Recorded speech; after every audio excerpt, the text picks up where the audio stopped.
தமிழக மக்களுக்கு என்னுடைய வணக்கம், என்னுடைய நன்றி. நீங்கள் ஒரு பெரிய நம்பிக்கையில் விஜய் உங்கள் தளபதியாக உங்கள் தமிழ்நாட்டுக்கு சீஃப் மினிஸ்டராக தேர்ந்தெடுத்திருக்கிறீர்கள்.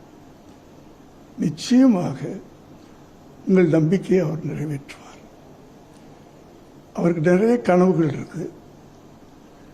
அந்த கனவுகளை கண்டிப்பாக அவர் நிறைவேற்றுவார். உங்களுக்கு அனைவருக்கும், தாய்மார்களுக்கெல்லாம் உங்கள் பாதம் தொட்டு நன்றி நான் தெரிவித்துக் கொள்கிறேன். தோழர்களுக்கும் நண்பர்களுக்கும் என் பிள்ளைகளுக்கும் அத்தனை பேரும் அவர்களுக்கெல்லாம் என்னுடைய வாழ்த்துக்களை தெரிவித்துக் கொள்கிறேன். நன்றி.